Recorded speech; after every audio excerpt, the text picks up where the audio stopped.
إن الحمد لله نحمده ونستعينه ونستغفره ونستهديه ونعوذ بالله تعالى من شرور أنفسنا ومن سيئات أعمالنا. من يهده الله فلا مضل له ومن يضلل فلا هادي له، وأشهد أن لا إله إلا الله وحده لا شريك له، وأشهد أن محمدا عبده ورسوله. يا أيها الناس اتقوا ربكم الذي خلقكم من نفس واحدة وخلق منها زوجها وبث منهما رجالا كثيرا ونساء، واتقوا الله الذي تساءلون به والأرحام إن الله كان عليكم رقيبا. يا أيها الذين آمنوا اتقوا الله حق تقاته ولا تموتن إلا وأنتم مسلمون. يا أيها الذين آمنوا اتقوا الله وقولوا قولا سديدا يصلح لكم أعمالكم ويغفر لكم ذنوبكم، ومن يطع الله ورسوله فقد فاز فوزا عظيما.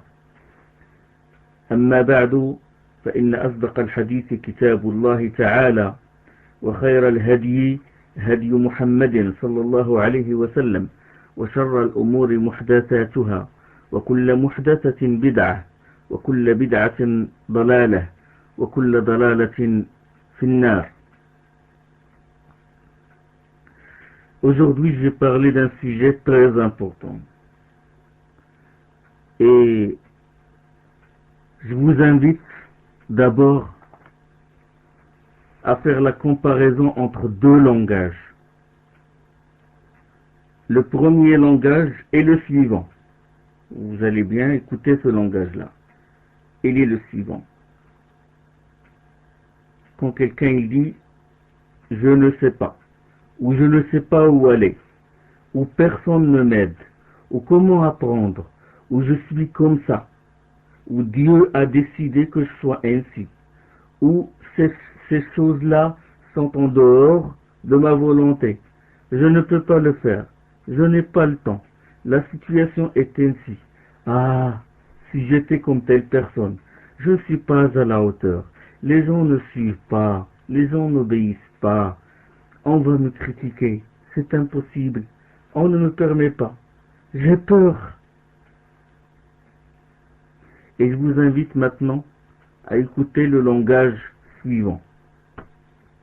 J'essaierai, je ferai l'expérience, il n'est pas impossible, je développerai mes capacités, je développerai mes capacités et mes compétences, je ferai l'effort d'initiative. Quel est l'empêchement? Pourquoi pas? Personne ne peut me nuire, sauf si c'est moi qui le veux. J'apprends et je profite des autres, de leur science, je me contrôle, je changerai mon attitude, mon comportement, je progresserai, je développerai mes connaissances, je deviendrai plus créatif, j'aiderai plus mes frères. Vous avez fait la comparaison entre ces deux langages, vous avez compris le sujet que je vais aborder aujourd'hui.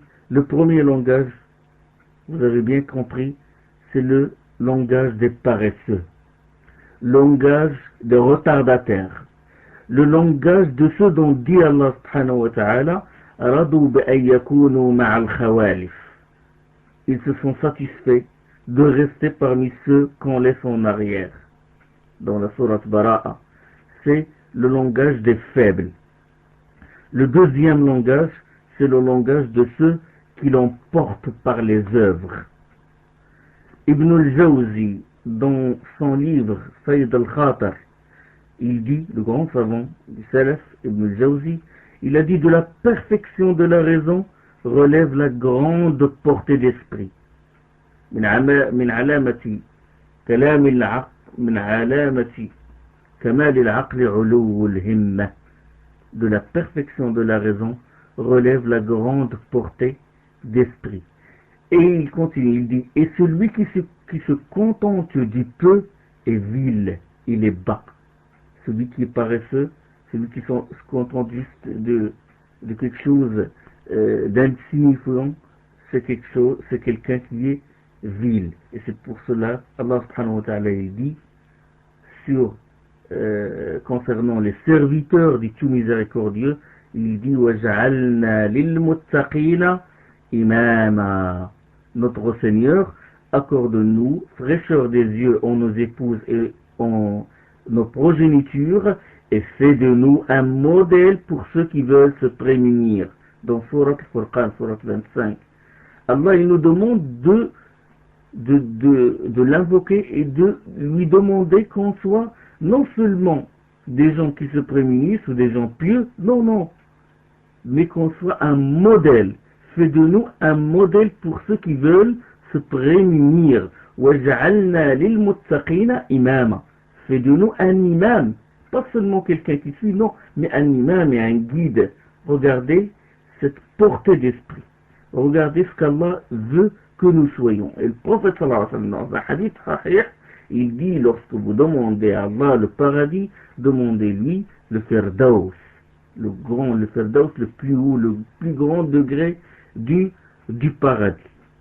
Et il y a un hadith aussi de Abi Firas, Rabi'a ibn Ka'b al-Aslami. Regardez les exemples des compagnons, leur portée d'esprit et leur courage.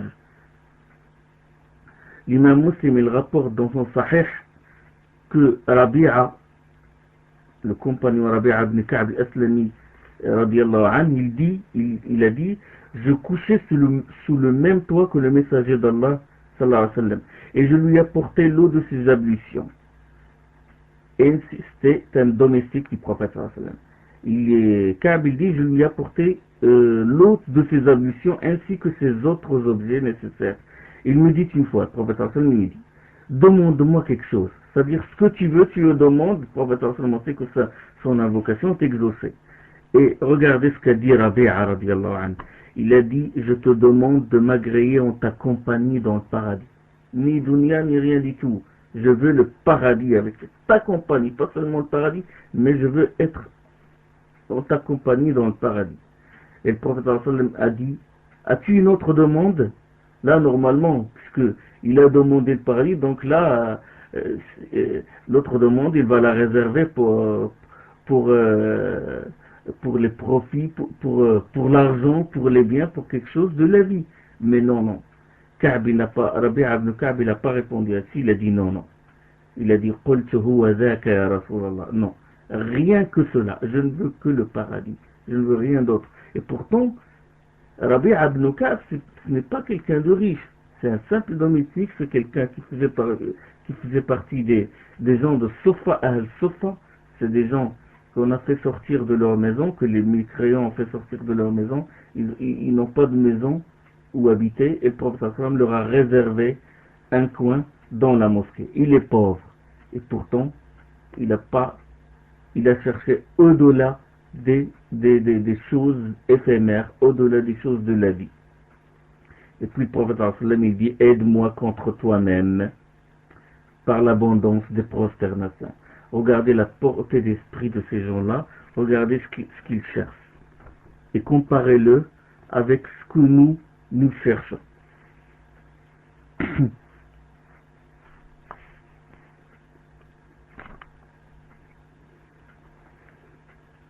Donc le sujet d'aujourd'hui, il concerne ce phénomène de la faiblesse et de la paresse chez certains musulmans. Les gens, je vais parler aujourd'hui de ces gens-là et de leurs excuses, les excuses qu'ils invoquent. Ces gens-là qui lâchent leurs frères au milieu de la route et qui se résignent et qui se découragent et qui, après une période de vigueur et de foi, ils lâchent et ils tombent dans la perversité et ils se cachent dans chez eux et se résignent. Certains, d'accord, ils se plaignent de ce mal, de ce problème de faiblesse et de paresse.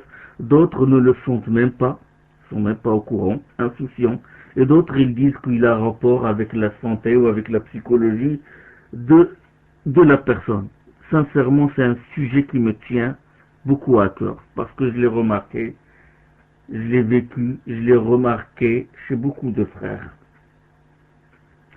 Et avant d'aborder ce sujet-là, et puis c'est mon habitude à chaque fois que je parle d'un sujet qui concerne par exemple la moralité, l'akhlaq ou autre chose, je le lis au sujet de l'aqida. Donc, avant d'aborder ce sujet, je vais vous faire remarquer un point d'une importance majeure. Inch'Allah, je lui consacrerai une leçon à lui seul. Il faut très bien m'écouter. Il faut savoir une chose. C'est qu'il n'y a pas de musulmans non pratiquants. Il n'existe pas de musulmans non pratiquants. La personne qui ne fait aucun acte salutaire, qui ne prie pas, ne jeûne pas, n'aide pas ses frères, ne les soutient pas, il n'est musulman que par le prénom qui se trouve dans sa carte d'identité, ou il est musulman du fait qu'il a prononcé le shahadat, il s'est contenté des deux témoignages, ashhadu an la ilaha illallah wa ashhadu anna Muhammadan Rasulullah. Cette personne-là, ce spécimen-là, n'existe pas dans la catégorie des musulmans. Parce que l'abandon de l'acte, l'abandon complet de l'acte, tarkul amal, comme a dit Ibn Taymiyyah rahimahullah, est une mécréance, kufr. Donc cette personne ne fait pas partie des musulmans. Et je vais vous dire pourquoi je dis ça. Je donnerai comme preuve la parole divine suivante. يقول الله تعالى ثم أورثنا الكتاب الذين اصطفينا من عبادنا. Allah il dit, bien plus nous avons donné le livre en héritage à ceux que nous avons élus parmi nos adorateurs. Donc ceux qu'Allah a élus parmi ses adorateurs, c'est qui ces gens-là? Et il dit Allah subhanahu wa ta'ala فَمِنْهُمْ ظَالِمٌ لِنَفْسِهِ ثم أورثنا الكتاب الذين اصطفينا من عبادنا فمنهم ظالم لنفسه. Bien plus nous avons donné le livre en héritage à ceux que nous avons élus parmi nos adorateurs, il en est en effet parmi eux d'inique envers soi-même, d'inique envers, d'injuste envers soi-même. Donc ça c'est la première catégorie. La suite du verset, وَمِنْهُمْ مُقْتَصِدٌ, d'autres tenant un juste milieu. وَمِنْهُمْ سَابِقٌ لِلْخَيْرَاتِ, d'autres enfin qui l'emportent par les œuvres de bien avec la permission de Dieu, c'est là la grâce insigne. وَمِنْهُمْ سَابِقٌ لِلْخَيْرَاتِ بِإِذْنِ اللَّهِ ذَلِكَ هُوَ الْفَضْلُ الْكَبِيرُ. Ce verset-là, il se trouve dans Surat Az-Zumar. Donc le minimum que peut être un adorateur de Dieu, ثُمَّ أَوْرَثْنَا الْكِتَابَ الَّذِينَ اصْطَفَيْنَا مِنْ عِبَادِنَا, nous avons donné le livre en héritage à ceux que nous avons élus parmi nos adorateurs. Nos adorateurs sont le muqtasid, sont l'unique envers soi-même, quelqu'un qui est en juste envers soi-même, celui qui se tient au juste milieu et celui qui l'emporte par les œuvres. Donc le minimum que peut être un adorateur de Dieu, c'est d'être unique envers soi-même. Donc en deçà de celui-là, il n'est pas adorateur. En deçà de l'injuste envers soi-même, il ne rentre pas dans la catégorie des musulmans. Il n'est pas musulman. Et donc, qui est ce zalimun li nafsi? Qui est cette personne qui est unique envers soi-même? Ibn Kathir, le grand exégète Ibn Kathir, l'élève d'Ibn Taymiyyah rahimahullah, il a dit, l'unique envers soi-même, c'est celui qui néglige certaines obligations, pas toutes, hein, entre parenthèses, c'est celui qui néglige certaines obligations et commet certains actes illicites. الظالم لنفسه المفرط في بعض الواجبات المرتكب لبعض المحرمات. Donc la personne qui néglige certaines, pas toutes, parce que celui qui néglige toutes les obligations, il ne fait aucun acte salutaire, il ne rentre pas, il n'est pas adorateur, il ne rentre pas dans la catégorie des musulmans. Puis il a rapporté la parole d'Ibn Abbas radiyallahu anhu, qui a dit فَظَالِمُهُمْ يُغْفَرُ لَهُ, celui d'entre eux qui est unique envers soi-même sera pardonné. Et Cheikh l'Islam Ibn Taymiyyah rahimahullah, il dit وَأَمَّا الظَّالِمُ لِنَفْسِهِ من أهل الإيمان ففيه من ولاية الله. Il dit l'unique envers soi-même d'entre les gens de la foi, c'est-à-dire d'entre les croyants, a une part d'amitié avec Dieu en fonction de sa foi et de sa crainte, tout comme il a une part de non-amitié en fonction de sa perversité. Donc il a une part d'amitié avec Allah du fait des actes qu'il fait. Celui qui abandonne tous les actes, il ne fait aucun acte salutaire, ne rentre pas dans la catégorie des musulmans. Il y a beaucoup de paroles du salaf là-dessus. Il y a la parole de Abu Thawr, rahimahullah, comme c'est rapporté dans Kitab Usul I'tiqad al-Sunnah de l'Alika'i, lorsqu'il a dit Abu Thawr, il dit, voyez-vous, si un homme dit je fais ce qu'Allah a ordonné mais je ne le confesse pas, est-il croyant? Voilà ce qu'a dit Abu Thawr. Il dit, voyez-vous, si un homme a dit je fais ce qu'Allah a ordonné mais je ne le confesse pas, je le confesse là au Karrobihi, je ne le reconnais pas, est-il croyant? Et il continue, il a dit, s'ils disent non, on leur répond, et s'ils disent je reconnais tout ce qu'Allah a ordonné mais je ne le mets pas en pratique, est-il croyant? Là, il est en train de témoigner contre la secte des Murji'a, à savoir les gens qui disent que le fait de témoigner, de reconnaître la vérité, ça suffit. La confession, il suffit, et même si la personne ne fait aucun acte salutaire, elle rentre dans la catégorie des musulmans. Ce grand savant, il dit, écoutez, on va leur dire, si une personne dit que je reconnais tout ce qu'Allah a ordonné, mais je ne le mets pas en pratique, est-il croyant? S'ils disent oui, nous répondons alors, quelle est la différence entre les deux? Alors que vous prétendez qu'Allah a voulu les deux à la fois, c'est-à-dire il a voulu l'iman et il a voulu l'acte. Et puis il continue, il dit, s'il est permis qu'il soit croyant en ayant le premier paramètre, c'est-à-dire l'iman sans le deuxième, c'est-à-dire l'acte, il est aussi permis qu'il soit croyant en ayant le deuxième sans le premier, donc il est aussi permis qu'il soit croyant en ayant l'acte sans l'iman, c'est-à-dire l'acte sans la confession. Donc il dit, si vous dites qu'il est croyant en ayant l'iman sans faire d'acte, donc l'inverse est aussi possible, c'est-à-dire qu'il fait les actes d'obéissance, mais sans être croyant intérieurement. Alors là, il leur donne le hujja. Et Ibn Taymiyyah, bien sûr, il dit, ça c'est connu, dans Majmou' al-Fatawa, le volume 7, il dit, وَمِنَ الْمُمْتَنَعْ أَنْ يَكُونَ الرَّجُلُ مُؤْمِنًا إِيمَانًا ثَابِتًا فِي قَلْبِهِ بأن الله فرض عليه الصلاة والزكاة والصيام والحج ويعيش ولا يسجد لله سجدة. Cheikh Islam Ibn Taymiyyah, il a dit, il est impossible qu'une personne croit d'une foi bien enracinée dans son cœur qu'Allah lui a prescrit la prière, la zakat, le jeûne, le pèlerinage, et pourtant passe sa vie entière sans avoir fait la moindre prosternation devant Allah, sans jeûner le mois de Ramadan, sans acquitter la zakat, sans faire le pèlerinage vers sa demeure sacrée. Et puis il continue, il dit, ceci est impossible. Et cette abstention ne résulte que d'une hypocrisie dans son cœur et d'une hérésie, et non d'une foi authentique. Il dit, il est impossible que quelqu'un croit intérieurement sans manifester d'actes extérieurs. Et ça c'est reconnu, c'est les salafs, Imam Ahmed, Sahel Tusturi, beaucoup de savants. Sahel Tusturi par exemple, je vous donne un exemple, dans Kitab al-Shari'a de Abu Bakr ibn al-Hussein al-Ajurri, l'imam, ou plutôt l'imam Sahel Tusturi, dans Kitab l'imam d'Ibn Taymiyyah rahimahullah, il dit que l'iman est parole et acte, car l'iman s'il est parole sans acte, c'est une mécréance.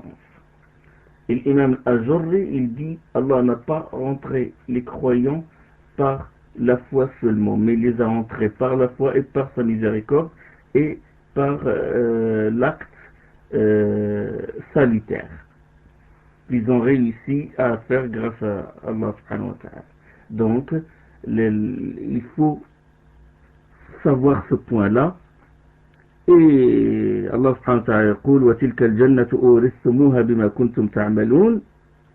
Voilà les jardins dont vos œuvres vous ont fait hériter. Et ça c'est une preuve que la foi est égale l'acte, comme rapporte Imam al-Bukhari lorsqu'il a mis son chapitre. Il a dit, chapitre, ceux qui disent que la foi est équivalente à l'acte. et il a évoqué la parole divine. Voilà les jardins dont vos œuvres vous en fait hériter. Donc j'ai signalé ça. Pourquoi? Parce que certaines personnes, surtout en Europe, lorsqu'ils se relâchent, lorsqu'ils tombent, c'est pas qu'ils tombent d'un degré de sabiq lil khairat, c'est pas qu'ils tombent du degré de ceux qui l'emportent par les œuvres au degré moyen, mais le problème c'est qu'ils tombent du degré de ceux qui l'emportent par les œuvres, ou du degré des gens moyens, ou du degré des gens uniques avec soi-même. Ils tombent de ces degrés jusqu'au degré de la mécréance, jusqu'à l'abandon de l'acte carrément. Ils ne tombent pas comme chez certains, au lieu de faire Qiyam Layl une fois par semaine ou 2 fois par semaine, il le fait une fois par mois, une fois tous les 2 mois. Ou au lieu de faire, des fois il rate les nawaf, il rate les actes surrogatoires. Mais chez certaines personnes, lorsqu'ils se relâchent, lorsqu'ils tombent dans la faiblesse, ils tombent, ils font une chute libre. Ils font une chute libre. Avant, ils faisaient les prières à l'heure, après ils réunissaient les 5 prières le soir, alors qu'il n'y a aucune preuve, aucun madhab qui approuve ce qu'ils font. Parce qu'il n'y a aucune preuve qu'il est permis de réunir la prière du jour et la prière du soir. Quand on rate une prière, quand on rate la prière de la journée, on ne peut pas la rattraper. On ne la rattrape que par le repentir. On demande pardon à Allah qu'on ne va pas refaire et on multiplie les actes surrogatoires. Donc c'est pour cela que j'ai parlé de ce sujet, de cette question de la foi et de l'acte. Et comme je vous ai dit, je vais consacrer, Inch'Allah, une leçon à ce sujet-là. Je ne veux pas parler des symptômes du relâchement, ni des causes, ni des remèdes, mais je vais parler de ceux qui lâchent, qui se relâchent, ou qui lâchent leurs frères au milieu de la route, ou qui n'osent pas continuer, qui ne se maintiennent pas sur le droit chemin. Mais je parlais surtout de leurs excuses, des excuses qu'ils invoquent. Parce que, quoique parmi ces excuses-là, il y aura même les causes du relâchement, du relâchement du musulman. Mais je vais surtout insister sur les excuses que ces gens-là invoquent et qu'ils pensent, parce que certains pensent que ces excuses-là sont valables et acceptables lorsqu'ils comparaîtront devant Allah subhanahu wa ta'ala. Ce n'est pas un blâme que je leur porte, parce que certaines excuses, moi personnellement, je les invoque. Moi aussi, je tombe dans le relâchement, tout le monde tombe dans le relâchement. Donc c'est une sorte, je fais ça, et à partir des excuses qu'on va voir, que j'ai énumérées, la personne va se retrouver dans une ou deux, 3 excuses, et il va se corriger. Parce qu'à chaque fois, je vais évoquer la parole d'Allah, et la parole du prophète sallallahu et la parole des pieux prédécesseurs, pour que cette personne-là n'invoque plus cette excuse-là et il se corrige et se maintient sur le droit chemin. Donc c'est un conseil que je porte à mes frères et non pas des reproches, non pas un blâme. Parce que personne parmi nous n'est à l'abri du relâchement. Le hadith, ou le grand hadith qu'on peut mettre dans ce thème-là, c'est le hadith d'Ibn Omar, rapporté par l'imam Ahmed. Mais vraiment, si on médite sur ce hadith-là, subhanallah, il fait dresser les cheveux. Ibn Omar, il rapporte que le prophète sallallahu alayhi wa sallam a dit: chaque œuvre, les kulli amal, chaque œuvre comporte une phase, ou chaque œuvre salutaire, ou chaque travail, comporte une phase de vigueur. Les kulli amalin shirra, chaque travail, chaque œuvre comporte une phase de vigueur. وَلِكُلِّ شِرَّةٍ فَتْرَةٍ, et après chaque phase de vigueur, il y a une phase de relâchement. Et puis le prophète sallallahu alayhi wa sallam, il dit فَمَنْ كَانَتْ فَطْرَتُهُ إِلَى سُنَّتِي فَقَدْ أَفْلَحَ. Il dit, celui qui dans la phase de relâchement reste toujours accroché à ma sunna a réussi. وَمَنْ كَانَتْ إِلَى غَيْرِ ذَلِكَ فَقَدْ هَلَكَ.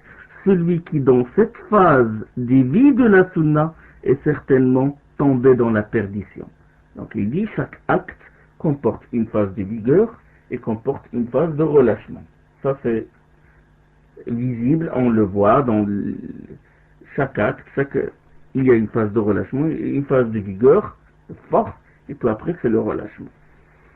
Acte physique ou intellectuel, et même dans la religion, chaque acte comporte une phase de vigueur et une phase de relâchement.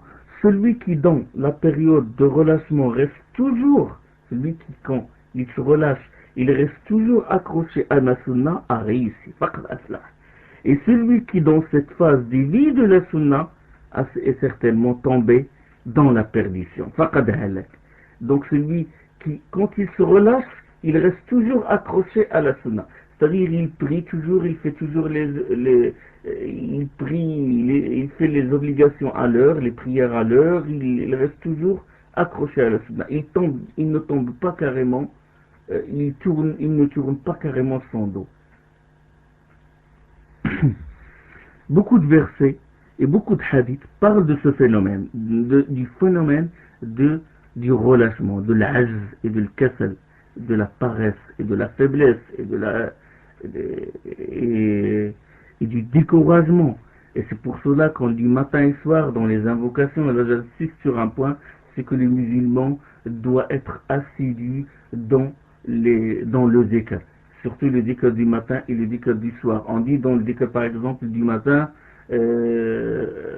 Allahumma inni a'udhu bika min al-kasali wa su'il kibar, que mon refuge soit en toi, oh Allah, que mon refuge soit en toi contre la paresse et la mauvaise vieillesse, ou la décrépitude, ou la sérénité.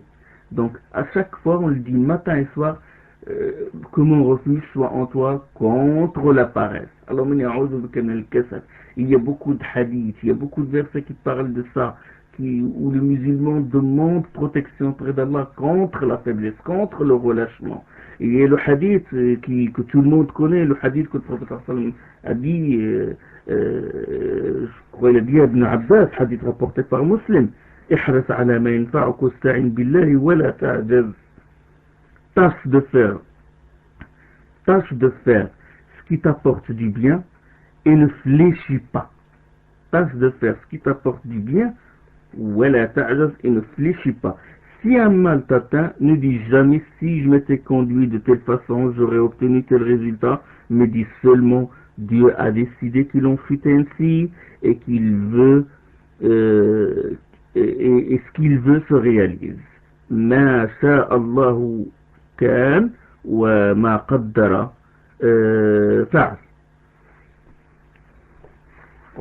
Il dit, voilà, si un mal t'atteint, ne dis jamais, ne fléchis pas, et si un mal t'atteint, ne dis jamais, si je m'étais conduit de telle façon, j'aurais obtenu tel résultat, mais dis seulement Dieu a décidé qu'il en fût ainsi, et ce qu'il veut se réalise. Car les si, là ou si, il dit le prophète sallam, car les si donnent libre étendue à Satan pour bien sûr insuffler son mauvais esprit.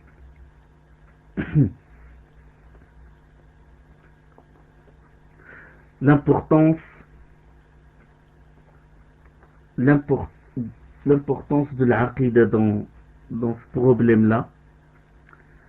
Et bien sûr, avant de rentrer dans les excuses, excusez-moi d'allonger cette introduction,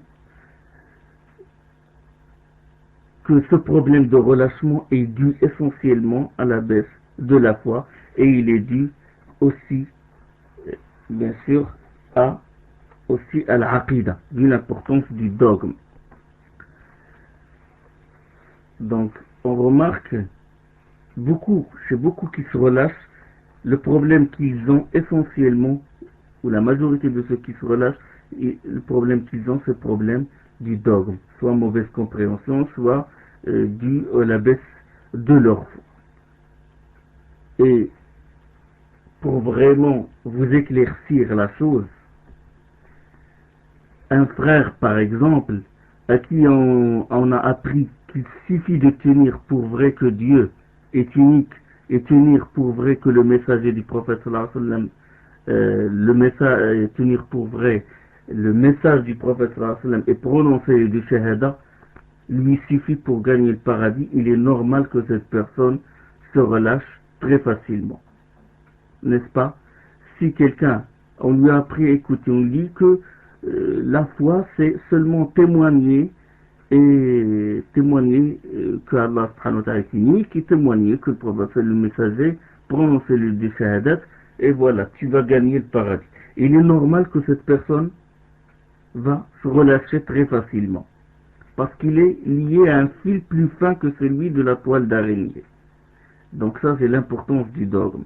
Et chers frères, celui à qui on a appris que la foi et la certitude, la foi, le yaqin, s'acquiert par exemple par les rêves, le fait par exemple de voir le prophète sallallahu alayhi wa sallam, ou par les gustations, le dawq, et par les dévoilements ésotériques, ou par l'attachement d'un cheikh et la recherche de la bénédiction auprès de lui, au lieu de lui apprendre que la foi s'acquiert par l'attachement à l'an solide, la foi par l'attachement à l'unicité d'Allah, et par la mise en pratique de cette unité de Dieu par la parole et par l'acte, et aussi par la méditation sur les versets du Coran. Il est normal que cette personne à qui on a appris que la foi s'acquiert juste, ou la certitude s'acquiert par la vision du prophète sallallahu alayhi wa sallam, ou par le sentiment de tranquillité quand il est dans un groupe de dhikr, il est normal qu'il se relâche. Il est normal qu'il tombe dans le relâchement, et il ne s'accroche plus à la foi. Donc, le jour où il ne prend plus le goût des réunions, il ne prend plus le goût de cette jama'at, de dhikr innové, ou par exemple l'odeur du thé mélangé avec de l'encens et du musc ne l'enivre plus, ne le fait pas gravir vers le 7e ciel, à l'instar des soufis. Il est normal que quand il ne retrouve plus ses sensations, il va tomber. Et ça, on l'a vu, je l'ai vu personnellement chez beaucoup de frères qui se sont engouffrés dans ce secte-là. Parce que bon, il y a des frères, quand on lui dit, on dit, Akhi, pourquoi tu as lâché la prise? Hier, on t'a vu, on avait l'impression de voir un wali. Tu avais le turban autour de la tête, du krel, tu sentais bon, et tu avais la barbe. Le lendemain, tu te retrouves sans barbe, sans turban. Au lieu de sentir l'odeur du muscle, qui sent l'odeur de la cigarette, il va te répondre, il va te dire, écoute, mon frère, je ne retrouve plus mes sensations, je ne me sens plus à l'aise, je n'ai plus cette sérénité que j'avais avant. Pourquoi? Parce qu'il n'est lié à l'unicité de Dieu, il n'est lié à l'islam que par les sentiments, que par ces sensations-là. Il n'est pas lié à l'islam par la mise en pratique du tawhid et par la lecture et la méditation du verset d'Allah subhanahu wa ta'ala. Vu l'importance de dogme. Chers frères, quelqu'un par exemple aussi, à qui on a appris que l'islam est une évaluation des dommages et des intérêts, et que la nécessité rend tolérable les interdits. Et on lui apprend ça sans restriction religieuse. Bien que la nécessité existe, mais cette nécessité, elle est évaluée par les savants et non pas par le commun des gens. Quand on a pris un jeune, il vient de se convertir, et on lui dit, écoute, l'islam c'est une question de dommages et intérêts, c'est une question de nécessité, et que la religion est constituée aussi du jus et des pulchures. Donc à mesure, qu'est-ce qu'il va faire ce frère-là? Il va se dispenser de telles obligations religieuses juste parce que, cette obligation est à ses yeux une épulsure. Et les épulsures, on les jette où? On les met où? On les met dans la poubelle. Et à fur et à mesure, il va faire des concessions parce que c'est une question d'intérêt. Et il va faire des concessions avec son patron en reportant la prière du jour jusqu'au soir. Et on lui dit pourquoi, quand on lui dit pourquoi tu fais ça, il va dire pour repousser un dommage. Le dommage c'est quoi? C'est d'être expulsé du travail. Et donc, il va toujours faire ses évaluations dommages et intérêts, alors que ces choses-là obéissent à des restrictions religieuses. Donc, quelqu'un à qui on lui a pris ça, il va faire des concessions jusqu'à réduire sa religion à un tissu très fin et jusqu'à tomber carrément dans la perversité, jusqu'à se dispenser carrément des obligations religieuses sous prétexte qu'il s'agit que cette obligation, qu'une telle obligation est une épulsure, qu'une telle obligation je ne peux pas la faire parce que c'est une question de dommages et intérêts, et il est normal que ce frère-là tombe dans le relâchement, tombe dans le fautour dont parle le prophète sallallahu alayhi wa sallam. Donc ça c'est un aspect aussi, c'est l'une des causes. Il y a aussi l'exemple de quelqu'un à qui on a fait comprendre que la religion c'est telle voie, tel shirk.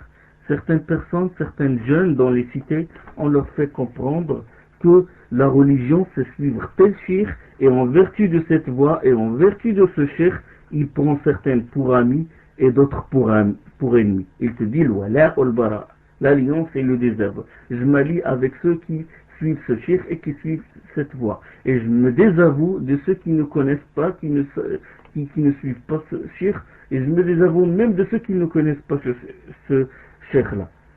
Il ne fait pas des amis et des ennemis, il ne prend pas des amis et des ennemis en vertu de sa liaison avec Allah subhanahu wa ta'ala, le prophète sallallahu alayhi wa sallam.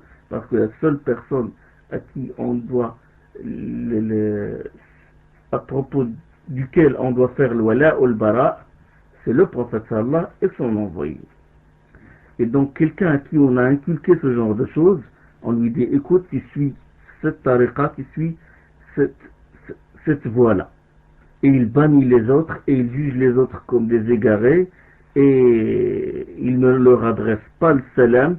Il est normal que ce frère-là tombe dans le relâchement. Du moment qu'il découvre que le savant qui suit est tombé dans des erreurs, ou que d'autres savants plus connaisseurs que lui l'ont critiqué, il est normal qu'il va tomber dans l'hésitation et il va douter de cet attachement à ce cher-là, et il risque d'en tomber dans le scepticisme et le désarroi et lâcher carrément sa religion. C'est comme un ballon qui se dégonfle. Du moment qu'on le met en doute sur son shirk ou sur la voie qu'il suit, il va se relâcher. Et c'est pour cela que Imam Ibn Taymiyyah, Cheikh Islam Ibn Taymiyyah, rahimahullah, suivez bien ce qu'il a dit. Il a dit quiconque désigne une personne à la tête des gens, qui que ce soit, et en fonction de l'accord qu'il a avec elle, dans la parole et dans l'acte, se fait l'ami d'un groupe et l'ennemi d'un autre groupe, cette personne-là fait partie de ceux qui ont divisé leur religion et formé des sectes. Si une personne a acquis certaines connaissances et s'est confirmé à la voix d'un groupe de croyants à l'instar des adeptes d'imam ou d'un des chefs, il ne lui appartient pas de prendre son guide spirituel et ses compagnons comme son point de repère, se faisant ainsi l'ami de celui qui est en accord avec eux et se faisant l'ennemi de celui qui ne l'est pas. La personne doit habituer, regardez ce qu'il dit, la personne doit habituer son âme à assimiler les enseignements divins par son cœur. At-tafaqquh al-batin. Il dit la personne doit habituer son âme à assimiler les enseignements divins par son cœur. At-tafaqquh al-batin. Et à les mettre en pratique. C'est de cette façon qu'il réussit à se contrôler. Et ce que cachent les cœurs apparaît lors des épreuves. Donc là, il dit, il n'appartient pas à une personne de prendre un cheikh, même un grand savant, et de s'allier et de prendre des amis, de prendre des ennemis en vertu de ce cheikh-là. Et ça cause, c'est l'une des causes qui provoque le relâchement de beaucoup de frères. Il y a aussi un autre exemple, celui à qui on a inculqué que la religion consiste à excommunier les autres, à excommunier ses frères. Il va loin de le takfir jusqu'à jusqu'à perdre même les règles du takfir et le kufr. La personne, du moment que sa tête ne le plaît pas, celui qui sombre dans le takfir, dans l'excommunication des autres, il traite tout le monde de mécréants, à l'instar des Khawarij. Il traite tout le monde gouverneur et gouverné, les savants, ses propres parents. Il est normal qu'il tombera dans le relâchement. Après une période de vigueur, il est normal qu'il se relâche. Pourquoi? Parce qu'il va s'éloigner des milieux de la foi, du milieu spirituel. Il va s'éloigner de la mosquée parce qu'il va penser que tous les adeptes de la mosquée sont des mécréants pour lui. Et il va se retrouver seul, et sa foi va baisser, et il va tomber dans le relâchement, parce qu'il va tomber dans le désespoir. Tout le monde est noir, la société est noire devant lui, et il peut même, parce que, comme je l'ai remarqué chez certaines personnes qui ont sombré dans le takfir, dans cette bid'a d'excommunier leurs frères, ils peuvent retourner l'arme contre eux et juger que eux-mêmes ils sont des mécréants. Ils vont douter d'eux-mêmes, parce que les règles qu'on leur a inculquées, ce ne sont pas des règles qui sont fondées. Ils vont douter sur l'authenticité de ces règles-là et ils vont tomber dans le désarroi.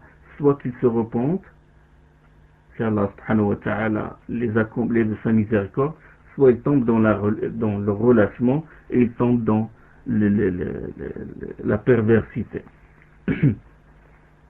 Donc j'ai abordé ces choses-là pour avoir une idée, pour que le frère se mette en garde contre tel sexe et tel sexe, pour ne pas tomber dans le relâchement avec une période de foi et de vigueur.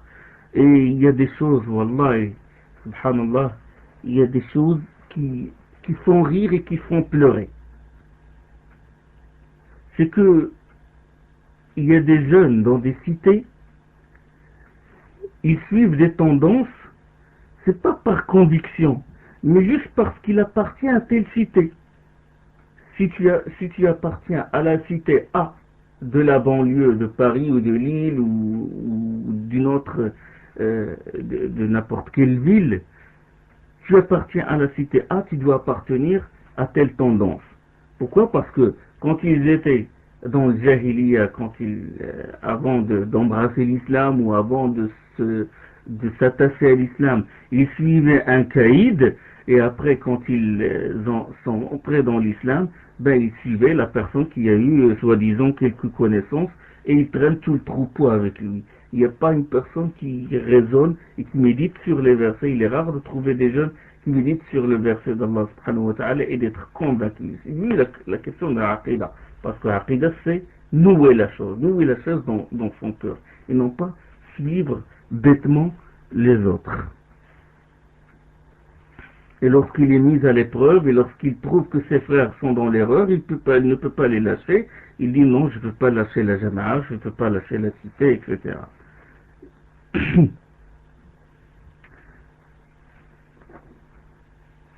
Maintenant, je rentre dans le cœur du sujet. Et excusez-moi si j'ai allongé cette introduction. Les excuses.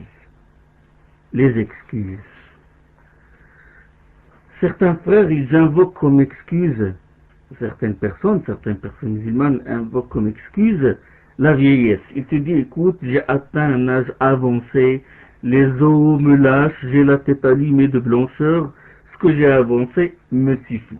Certaines personnes, ils invoquent cette excuse-là. C'est comme si ce frère imagine que la da'wa obéit au système des retraites.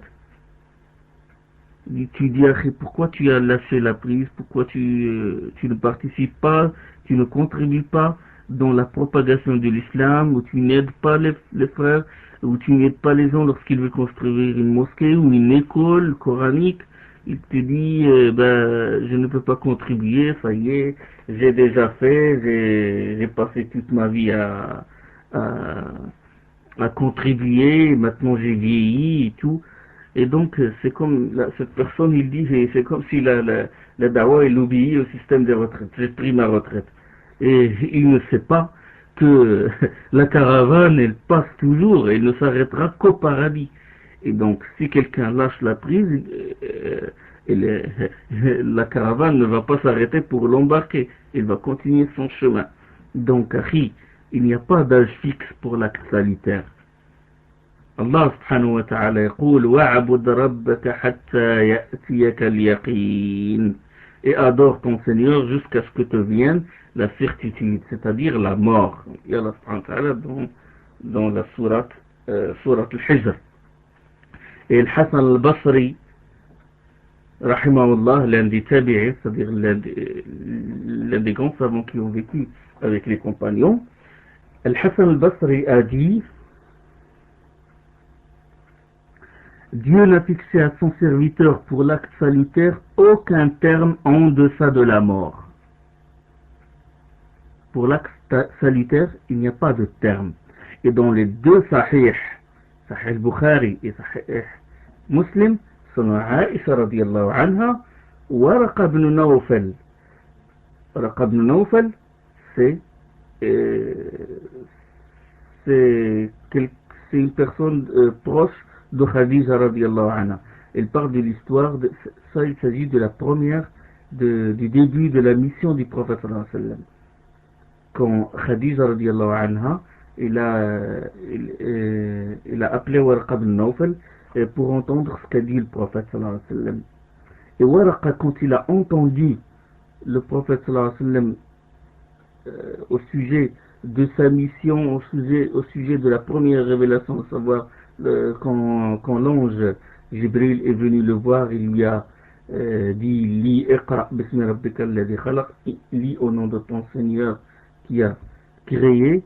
Donc le premier verset, Waraqa ibn Nawfal, quand il a entendu ce qu'a dit le prophète sallallahu alayhi wa sallam, il a dit: ah, si je reste vivant jusqu'à ce jour, je te prêterai main forte.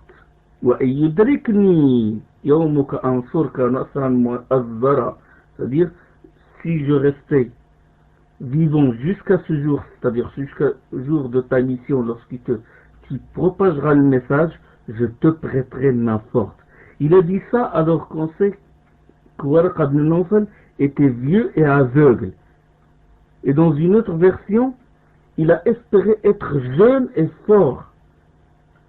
Il a espéré être jeune et fort pour contribuer plus dans l'aide du prophète sallallahu alayhi wa sallam. Il était vieux et pourtant il a espéré soutenir le prophète sallallahu alayhi wa sallam. Il a dit dans une autre version: si je vis encore ce jour-là, Dieu sait ce que je servirai sa cause. Regardez la portée d'esprit, regardez l'himma, regardez le courage.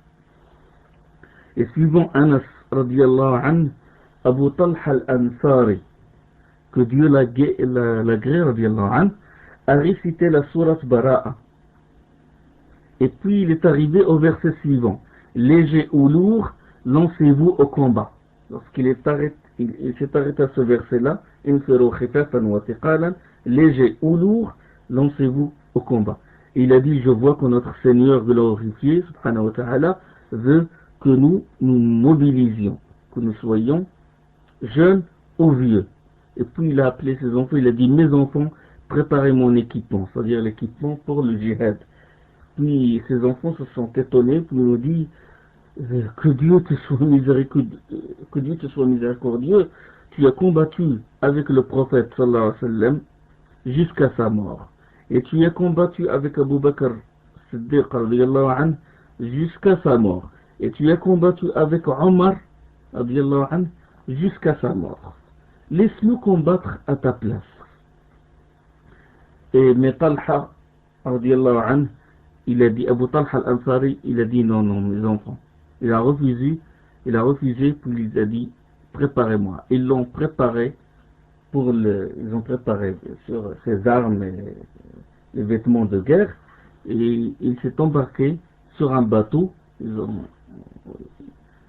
ont pris la mer, et en mer, ils n'ont pas trouvé, il est mort, c'est-à-dire dans le chemin, il est mort. Ils n'ont pas trouvé d'île pour l'enterrer.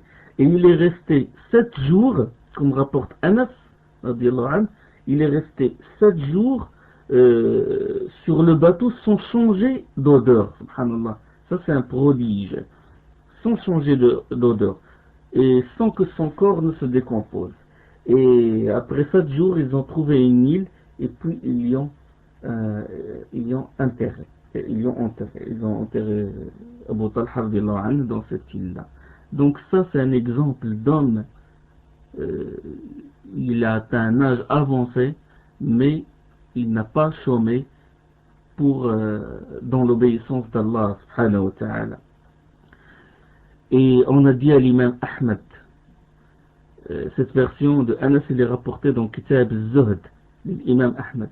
Et on a dit à l'imam Ahmed, quand est-ce que le serviteur goûtera le repos? Et l'imam Ahmed, il a dit, lorsqu'il met le premier pas au paradis. Ça s'est rapporté dans Kitab Tabaqat Hanabila. Quand est-ce que le serviteur goûtera le repos? Il a répondu, quand il met le premier pas au paradis.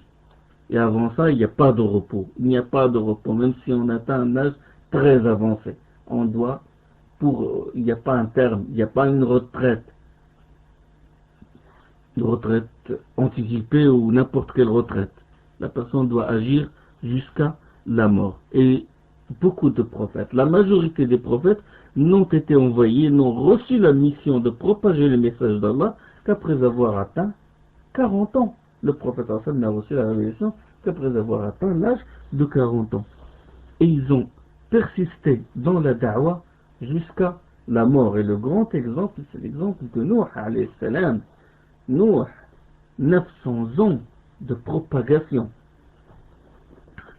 Omar ibn Khattab radiyallahu anhu, lorsqu'il a été frappé par Abu Lu'lu'a, le maudit Abu Lu'lu'a, lorsqu'il a été poignardé, il dirigeait la prière et Abu Lu'lu'a l'a poignardé et il a vu la mort et pourtant il n'a pas arrêté d'agir. Le sang coulait de lui et il n'a pas arrêté d'agir pour l'intérêt de la communauté, pour l'intérêt des musulmans et pour son propre intérêt lui aussi, radiyallahu anhu.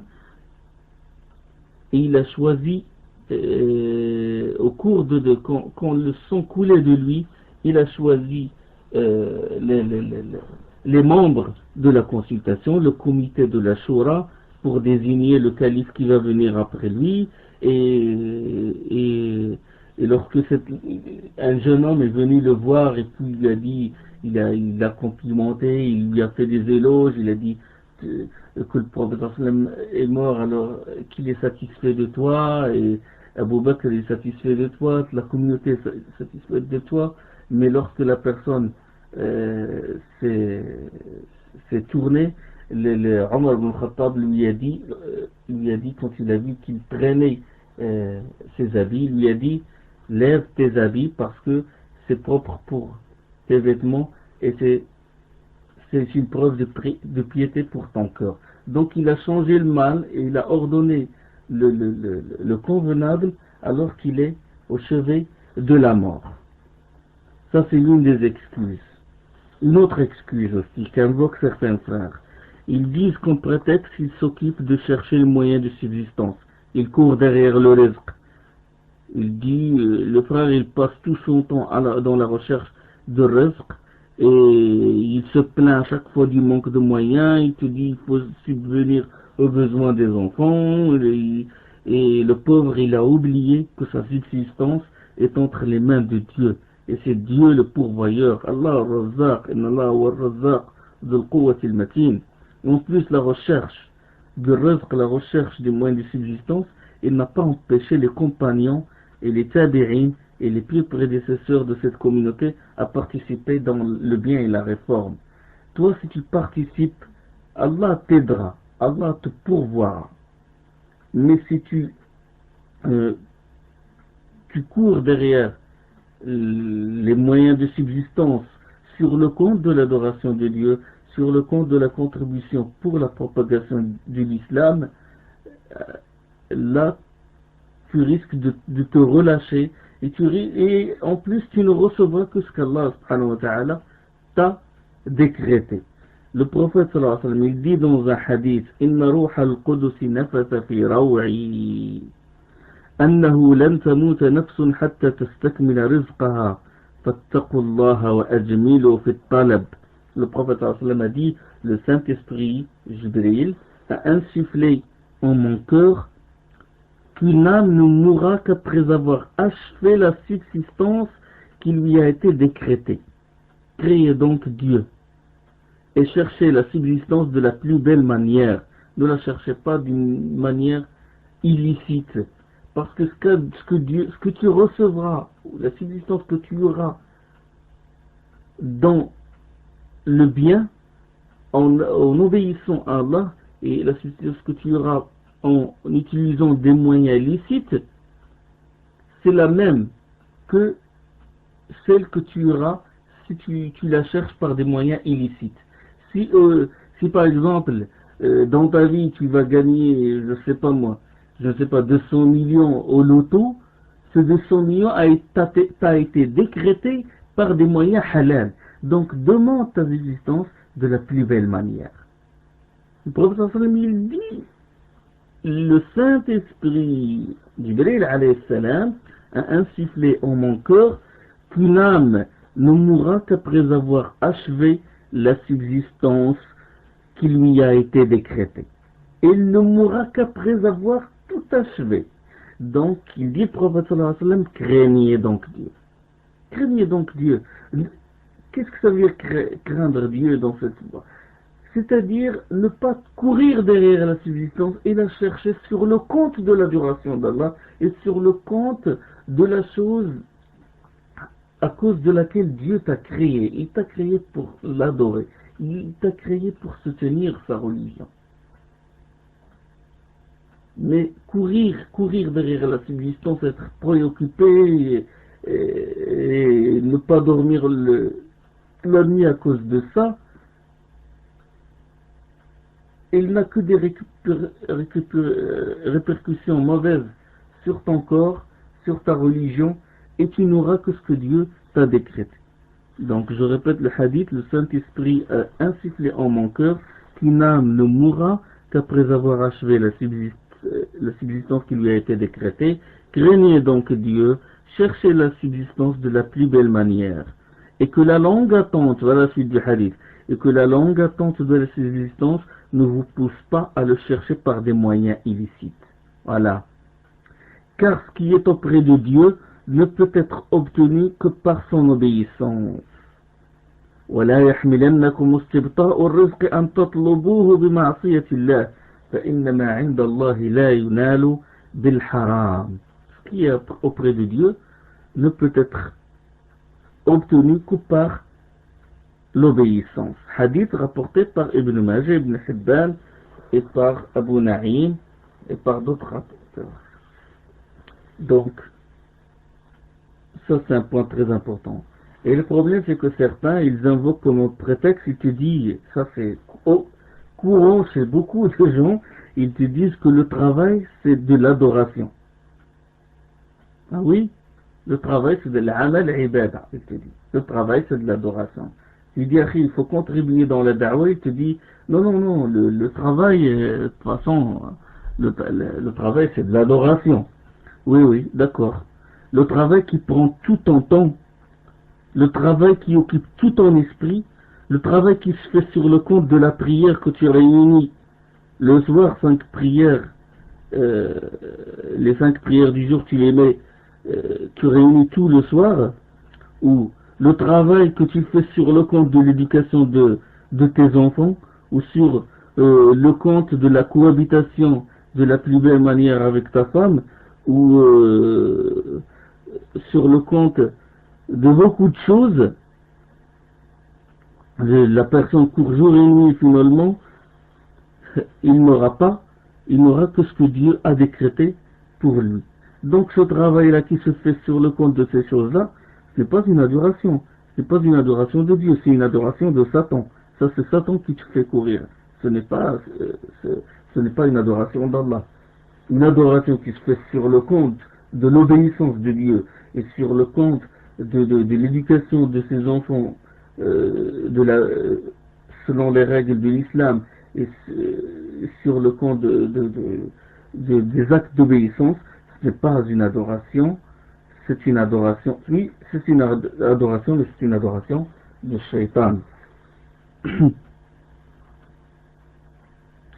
Parce que le problème réside toujours, je le dis, je le répète, le problème réside toujours dans la aqidah.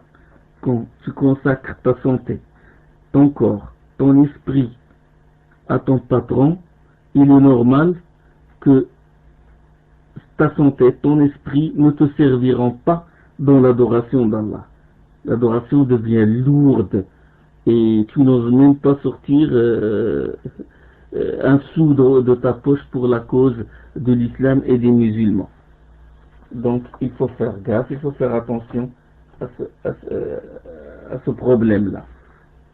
Donc la personne doit utiliser les bienfaits de Dieu, il doit utiliser l'ouïe, la vue, la santé dans l'adoration d'Allah subhanahu wa ta'ala.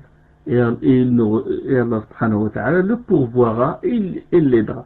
Puisqu'il a utilisé ses sens, il a utilisé son corps pour Allah, Allah subhanahu wa ta'ala va lui faciliter le risque. Et ça, on le voit quand une personne s'accroche à la religion et il fait confiance à Allah subhanahu wa ta'ala, il vit une bonne vie. Contrairement à l'autre, il court jour et nuit et il ne recevra que ce qu'Allah lui a décrété. Si Allah lui a décrété peu, même avec beaucoup de moyens, même avec beaucoup d'efforts, il ne recevra de toute façon que ce qu'Allah lui a décrété. Allah subhanahu wa ta'ala yaqul, il dit, en ces maisons que Dieu a permis d'élever et qui soit rappelé son nom, en ces maisons que Dieu a permis d'élever et qui soit rappelé son nom, là célèbre sa transcendance, célèbre sa transcendance du matin au crépuscule, des hommes que nulle affaire, nul commerce ne distrait du rappel de Dieu, de l'accomplissement de la prière, du versement de la zakat, et qui redoutent le jour où se révulseront les regards et les cœurs. C'est ce que dit Allah dans Surat An-Nur, في بيوت أذن الله أن ترفع ويذكر فيها اسمه, en ces maisons que Dieu a permis d'élever et qui soit rappelé son nom. ويذكر فيها اسمه. Là célébreront sa transcendance, يسبح له في الغدو والآصال, sa transcendance du matin au crépuscule des hommes. C'est des vrais hommes. Qui sont ces hommes-là? Des hommes que nul affaire, nul commerce ne distrait du rappel de Dieu, de l'accomplissement de la prière, du versement de la zakat, et que redoutent le jour où se révulseront le regard et les cœurs. Est-ce que nous sommes comme ces gens-là? Est-ce que nous sommes vraiment des hommes que nul affaire, nul commerce, ne nous détourne du rappel d'Allah subhanahu wa ta'ala, de l'accomplissement de la prière et du versement des zakat? Nous implorons Allah qu'il nous fasse parmi ces gens-là. Imam Malik,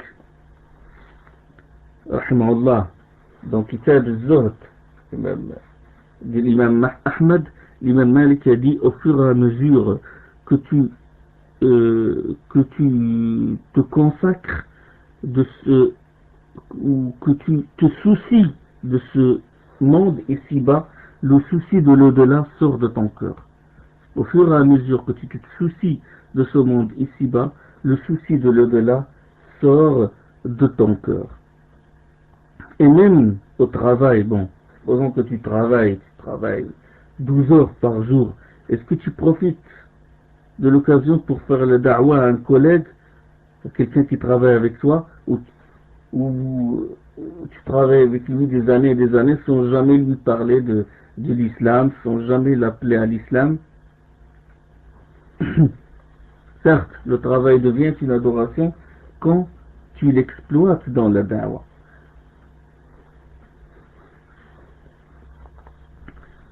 Une autre personne dira, d'autres personnes, ils invoquent comme prétexte, ils te disent, écoutez, le train m'a devancé, les moyens se sont renouvelés, le temps a changé, je ne réussis pas à faire les choses convenablement, et maintenant, bon, il te dit, dans ces circonstances, les choses m'ont dépassé, je ne peux pas suivre le fil des choses, et le problème, c'est que ça, c'est dû au manque de responsabilité et à l'insouciance et à l'indifférence et à l'insensibilité. Malik ibn Dinar a dit, les poitrines des croyants brûlent d'envie de faire les actes salutaires et les poitrines des pervers brûlent d'envie de faire les actes pervers. Et Allah subhanahu wa ta'ala, Allah le Très-Haut, regarde les choses qui vous préoccupent. Ayez donc soin de bien voir vos préoccupations. Donc, c'est les choses. Alors, il voit ce qui est dans nos cœurs, il voit les choses que nous voulons faire. Donc, la personne, le musulman, il brûle d'envie toujours de faire des actes salutaires. Il veut toujours contribuer, peu importe l'époque. Comme prétexte aussi, c'est certains qui disent, écoutez, bon, il faut laisser la place aux autres, il faut laisser la place aux jeunes. Et ça, c'est une excuse très répandue. C'est comme si ce domaine connaît une grande affluence. Quand il lui dit, il faut contribuer, il dit, écoutez, il faut laisser la place aux jeunes maintenant, la nouvelle génération, ils peuvent faire mieux que nous. Alors, c'est comme je dis, comme si ce domaine, il connaît une grande influence. Si au moins ce frère a laissé la place aux autres dans la recherche des moyens de subsistance, dans la recherche d'un poste de travail, alors on sait que dans la recherche il y a des queues de gens, il y a une grande influence des gens qui attendent avec impatience un poste libre. Pourquoi il ne laisse pas la place? Pourquoi il ne cède pas la place à ses frères? Il dit il faut laisser la place aux autres. Dans le travail, non, il le fait, mais dans la da'wa, qui est la grande mission, ou dans la contribution pour la propagation de l'islam, non, il dit écoutez, il faut laisser la place des autres. On sait que dans ce domaine-là, le terrain est vide. Allah subhanahu wa ta'ala, il dit وَفِي ذَلِكَ فَلْيَتَنَافَسِ الْمُتَنَافِسُونَ, c'est-à-dire c'est dans les bonnes œuvres que doivent rivaliser les gens. Il dit, on leur donne à boire d'un nectar scellé, l'arôme en est le musc, et puis à la fin de ce verset, il dit, et que pour cela, c'est-à-dire pour jouir du paradis, du nectar scellé, de l'arôme, il dit, et que pour cela, les rivaux rivalisent. Et il dit, Allah subhanahu wa ta'ala, il dit, faites assaut envie d'obtenir de votre Seigneur un pardon, un jardin à l'échelle des cieux et de la terre, déjà prêt pour ceux qui se prémunissent. Il dit ça dans Surat Al-Imran. Et il dit, subhanahu wa ta'ala, en décrivant les croyants, il dit, ceux-là se précipitent vers les bonnes œuvres et sont les premiers à les accomplir. Surat 23. Ceux-là, ulaika yusari'una fil khairat. C'est comme ça que doit être un musulman. Il doit se précipiter vers les bonnes œuvres. Il doit faire à son envie d'obtenir de son Seigneur le pardon. Et il doit rivaliser. Dans ça, il doit rivaliser. Dans les bonnes œuvres, dans les adorations d'Allah, dans la propagation de l'islam, dans la contribution à l'islam qu'il doit œuvrer. Omar radiallahu anhu, on sait que dans la sira de Omar, il essayait constamment de devancer Abu Bakr Siddiq radiallahu anhu dans les bonnes œuvres. Et Cheikh l'Islam ibn Taymiyyah rahimahullah, il dit sa communauté, ça veut dire la communauté du prophète dans son ensemble prend sa place dans la da'wa vers Allah, dans la propagation. La communauté de Muhammad de notre prophète, il prend la place du prophète dans la propagation de l'islam. Et il dit c'est pour cela que son consensus est une preuve péremptoire. Il dit c'est pour cela que le consensus, le consensus de la communauté est une preuve est une preuve solide, est une preuve péremptoire.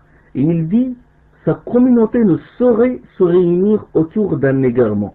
Et lorsqu'ils sont en désaccord sur une question, il la défère à Dieu et à son messager. Donc toute sa communauté prend la place du prophète dans la propagation de l'islam. Et il continue, il dit, chaque individu de la communauté doit s'acquitter de la part de la da'wah dont il est capable si quelqu'un d'autre ne s'en acquitte pas. Obliger personne, quand il a des compétences de propager, mais qu'il ne le fait pas, ben, c'est qu'il encourt la colère d'Allah subhanahu wa ta'ala. Comme excuse aussi, certains qui disent oui, je veux travailler avec la Jama'a, je veux vous aider, je veux contribuer, mais je n'ai pas de plan, je n'ai pas de programme. Ils sont prends savants et au mashayikh et shuyukh, beaucoup font ça. Ils disent non, j'ai pas de programme, je ne sais pas, je n'ai pas de plan vraiment. Et il dit c'est les savants ils font rien, et les savants ils négligent les choses. Il s'en prend à eux, il attend tout d'eux. Il vit tout son répertoire de reproches sur les savants. Et il ne pense pas, il ne peut pas faire un programme dans son petit cercle où il vit ou dans son travail. Il attend que le programme pour qu'on lui présente sur un plat. Ça c'est l'une des excuses. Il ne pense pas, il ne pense pas que, il réfléchit pas, il ne fait pas de programme dans sa tête où il vide son répertoire sur les grands savants. Mais le problème c'est que lorsqu'il veut construire une maison, il fait 1000 programmes.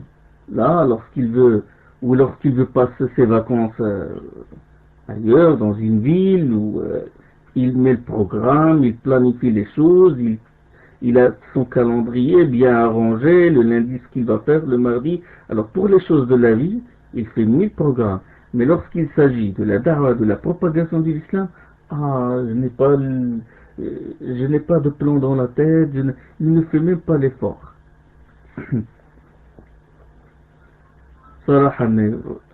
Sincèrement, les paresseux ne faut pas s'attendre de la da'wah. Parce que vraiment, propager ou contribuer, c'est une question de préoccupation intérieure. Il y a une grande différence entre quelqu'un qui quand il met la tête sur son oreiller, il pense qu'est-ce qu'il va faire pour l'islam le lendemain. Et une autre personne, qu'est-ce qu'il fait pour les choses de la vie, une maison, il est encore, il n'a pas complété la construction, pas terminé la construction de telle maison au bled, ou des choses comme ça qui trottent dans sa tête et qui l'empêchent de dormir. Comme prétexte aussi, c'est s'occuper de critiquer les autres. Ça, c'est un grand problème. Ça, c'est un problème très courant. S'occuper de critiquer les autres. Celui-là ne sait pas faire cette chose, celui-là ne sait pas faire une leçon, celui-là ne sait pas écrire un article, celui-là ne sait pas faire un travail convenable, etc. Critiquer. Il n'y a pas de chose plus facile que de critiquer les autres et s'en prendre à eux et de leur faire des reproches. Al-Hassan al-Basri, rahimahullah, il a dit, dans la description des gens de ce genre, il les a trouvés une fois réunis dans la mosquée en train de bavarder, et il a dit, ces gens-là se sont lassés de l'adoration, ils ont trouvé dans le papotage une chose très facile, ils ont manqué de scrupules, et ils se sont livrés au papotage. Il n'y a pas plus facile que le papotage, que le blabla. Al-Walid ibn Mazid, rahimahullah, il a dit, j'ai entendu Al-Awza'i, le grand savant Al-Awza'i. Il avait un madhab à lui seul. C'est une école à lui seul, l'imam Al-Awza'i. Il a dit, j'ai entendu Al-Awza'i dire, le croyant parle peu, mais agit beaucoup. L'hypocrite parle beaucoup et agit peu. Ça, c'est le signe du croyant. Ça, c'est rapporté par Kitab Siyar A'lam Nubala. Et parmi aussi les symptômes de ces gens-là, c'est l'exagération et l'utilisation de grandes lentilles pour voir pour scruter les petites erreurs, les petites fautes des autres. Et Abu Hurairah radiyallahu anhu, Il a dit, l'un de vous regarde le brin de paille dans l'œil de son frère et oublie la branche d'arbre dans son œil. C'est vrai. Comme c'est rapporté par Fadlullah As-Samad dans Sharh Al-Adab Al-Mufrad. Comme prétexte aussi, il te dit, Akhi, il faut contribuer, il faut nous aider, il te dit, de toute façon, je ne suis pas le seul. Regarde telle personne, il a plus d'argent que moi, plus de connaissances que moi, et pourtant il ne contribue pas dans la propagation de l'islam. Il ne fait rien pour le soutien des opprimés. Et il énumère un bon nombre d'entre eux. C'est comme la da'wa se réduit à ces gens-là. Et il a oublié, le pauvre, qu'il va être enterré tout seul et qu'il sera ressuscité tout seul. Il comparaîtra seul devant Dieu. Il ne faut pas oublier ces choses-là. Il ne faut pas dire de toute façon je ne suis pas le seul. Il y a beaucoup de monde avec moi. Et Allah subhanahu wa ta'ala il dit, et au jour de la résurrection, chacun d'eux se rendra seul auprès de lui. Tu vas être enterré tout seul. On te demande, ce n'est pas un prétexte que Dieu acceptera. Ce n'est pas une excuse de dire je ne suis pas le seul à faire ça. Beaucoup font pareil. Beaucoup ont plus de moyens, ont plus de connaissances, ils ne contribuent pas. Pourquoi moi? Et Allah subhanahu wa ta'ala il dit, parce que ces gens ils font cette analogie, il dit quand le mal se répand, quand beaucoup de gens sont touchés, on n'est pas les seuls, on se sent tranquillisé du moment que les autres partagent avec nous le malheur. Mais Allah subhanahu wa ta'ala il dit, il dément ce prétexte-là et il dit ce jour-là, le jour de la résurrection, les choses seront différentes. Il dit Allah subhanahu dans Surat Ar-Rum, ce jour-là ne peut servir aux iniques aucune de leurs excuses.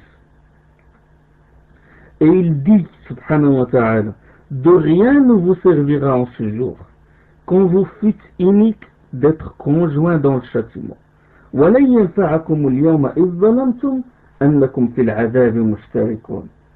De rien ne vous servira en ce jour, quand vous fûtes inique, quand vous fûtes injuste, d'être conjoint dans le châtiment. C'est-à-dire d'être ensemble en groupe, ça ne va pas vous servir. Vous ne serez pas tranquillisé, ça ne vous apaisera pas le fait que vous soyez ensemble dans le châtiment. Qu'Allah nous préserve du châtiment d'Allah. Ce verset, il est dans Surat Az-Zukhruf. Ibrahim al-Harbi, rahimahullah, il a dit à propos de l'imam Ahmed, il a dit, je l'ai accompagné 20 années, hiver et été, quand il fait chaud et quand il fait froid, jour et nuit. Jour et nuit. Et il ne fait que progresser jour après jour. Ça s'est rapporté dans Kitab al-Zuhd. Hamad ibn Salama, rahimahullah, il a dit, il n'y a pas d'heure d'adoration de Dieu qui passe sans que nous voyions Sulayman at-Taymi, ça c'est le pieux prédécesseur que nous devons prendre comme modèle. Il dit, il n'y a pas d'heure d'adoration de Dieu qui passe sans que nous voyions Sulayman at-Taymi adorer Dieu. Si c'est à l'heure de la prière, nous le voyons prier. Si ce n'est pas à l'heure de la prière, il est soit en état de pureté ou au dos, ou en train de visiter un malade, ou suivre un cortège funèbre, ou assis dans la mosquée. Nous voyons, il dit voilà, nous voyons qu'il ne sait pas désobéir à Dieu. La yuhsinu an ya'si. Nous voyons qu'il ne sait pas désobéir, à Dieu. Ça c'est rapporté dans Hilyat al-Awliya, Siyar A'lam Nubala, et aussi dans Siyar A'lam Nubala. Jarir ibn Abdullah al-Hamid a dit, il n'y a pas une heure qui passe sans que nous voyons Sulayman at-Taymi nous donne quelque chose en aumône, sinon il fait 2 rak'at. Regardez ces gens, subhanallah. Comme prétexte aussi, il y a des gens qui sont sensibles aux critiques, sont très sensibles aux critiques, aux reproches. Certains ne veulent pas qu'on leur fasse des reproches ou qu'on leur demande des comptes ou qu'on les critique. Quand ils sont confrontés à cela, soit ils éprouvent un sentiment d'abattement, ils se disent qu'ils ne savent rien, qu'ils ils ne savent pas bien faire les choses, soit qu'ils pensent qu'ils ont atteint un degré au-dessus de la critique. Et ils s'étonnent comment telle personne les critique. Et ces gens-là, ils tombent des fois dans le relâchement. Il y a certains da'iyas, certains propagateurs de foi.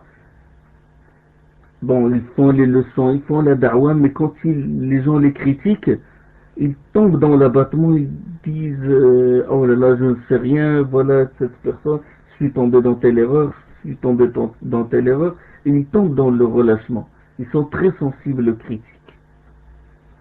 Et où sont ces gens de Omar, radiyallahu anhu, qui a dit, il a dit à ce sujet, il a dit que Dieu accorde sa miséricorde à quiconque m'a fait présent de mes défauts. Subhanallah. Quand on énumère ses défauts, c'est un présent qu'on lui donne.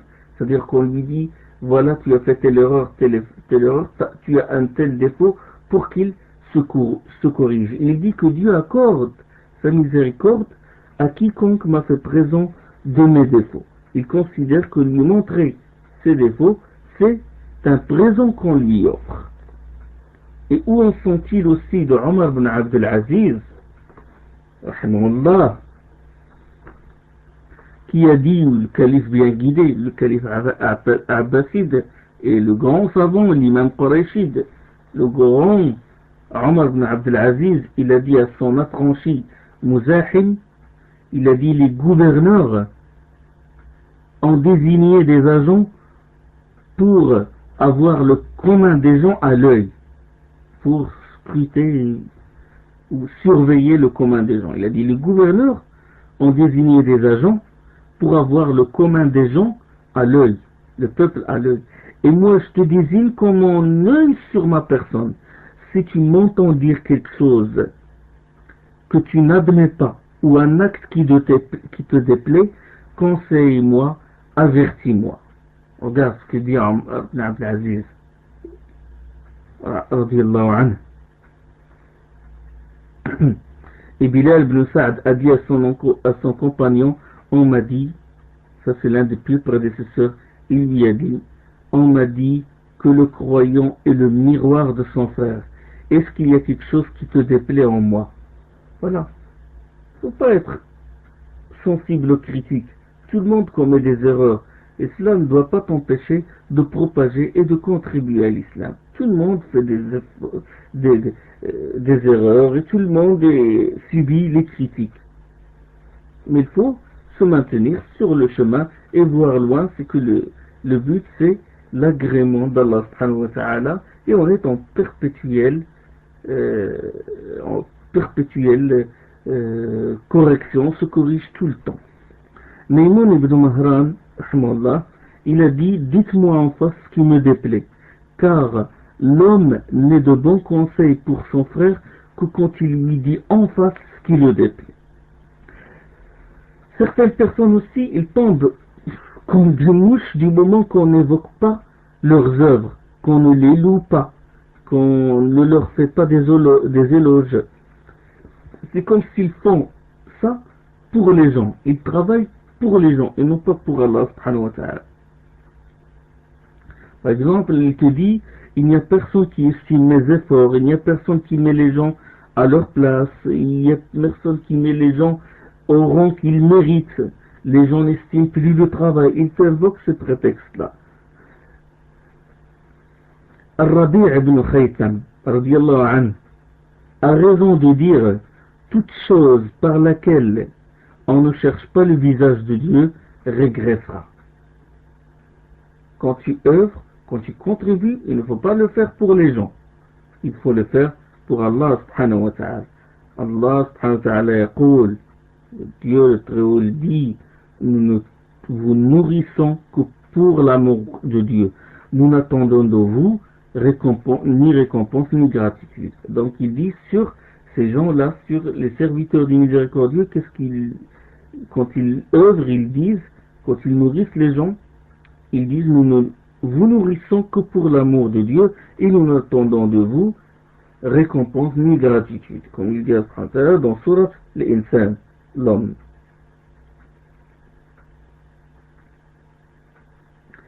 Il y a aussi l'un des aspects, l'un des défauts des gens qui tombent dans le relâchement, c'est qu'ils déploient leur énergie dans le chuchotement, dans le conciliabule.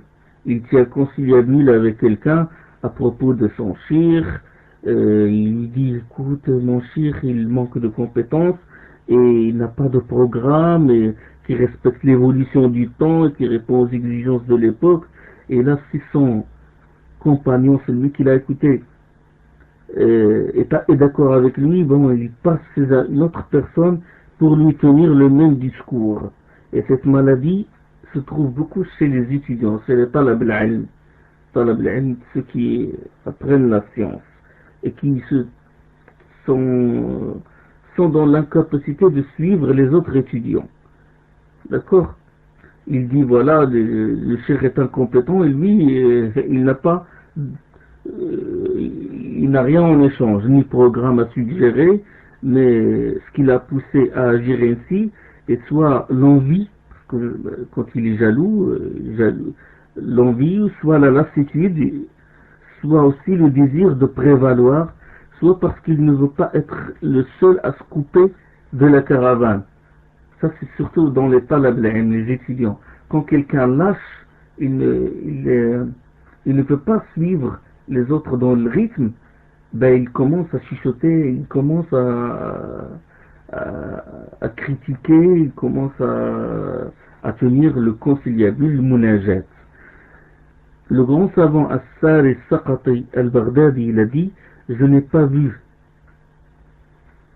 ce grand salaf, il dit, je n'ai pas vu de choses qui rend vaines les actions, corrompt les cœurs, hâte la perdition du serviteur, pérennise le chagrin, rapproche de l'abomination de Dieu, fait désirer l'ostentation, l'infatuation de soi-même, le pouvoir, l'infatuation de soi-même, le pouvoir, pire que le manque de connaissance de soi et le souci d'épier les défauts des autres. Il dit, je n'ai pas vu de choses plus graves que ça, plus graves, de choses qui rendent vaines les actions, qui corrompent les cœurs, qui hâtent la perdition du serviteur, qui pérennisent le chagrin, rapproche de l'abomination de Dieu, fait désirer l'ostentation, l'infatuation de soi-même et le pouvoir, pire que le manque de connaissance de soi et le souci d'épier les défauts des autres. Ibn al-Qayyim a dit, parmi les règles de la loi et de la sagesse, il y a le fait que celui dont les bonnes œuvres sont multiples et très importantes, celui qui, dans l'islam, a un effet considérable, il faut supporter ce qui vient de lui, ce qu'on ne saurait supporter d'autrui. Il faut lui pardonner ce qu'on ne pardonne pas aux autres, car le péché est une impureté. Et une eau qui atteint la contenance de grandes cruches ne peut être souillée par quelque impureté. Voilà. Ça, c'est une parole de sagesse d'Ibn al-Qayyim. Il dit, quand quelqu'un a un grand savant, il faut lui pardonner ce qu'on ne saurait pardonner à autrui. Parce que lui, il œuvre tous les jours. Donc, il risque de tomber dans l'erreur d'un moment à l'autre. Et il a dit un exemple, ça c'est, subhanallah, comment le grand savoir et l'intelligence, il déduit ça du hadith qui a un rapport avec les ablutions, un rapport avec le statut des eaux, c'est-à-dire qui concerne la jurisprudence. Et il dit, une eau, le péché est une impureté. Et une eau qui atteint la contenance de 2 grandes cruches, c'est un hadith. Donc la famille dit, l'eau qui a la contenance de 2 grandes cruches ne saurait porter de l'impureté. Et il dit, une eau qui atteint la contenance de 2 grandes cruches ne peut être souillée par quelque impureté. Donc c'est grande quantité, donc une petite impureté ne va pas la souiller, contrairement à une petite contenance d'eau. Donc c'est normal qu'il va être souillé du moment qu'une simple impureté tombe dedans. De même le savant, Le savant, il a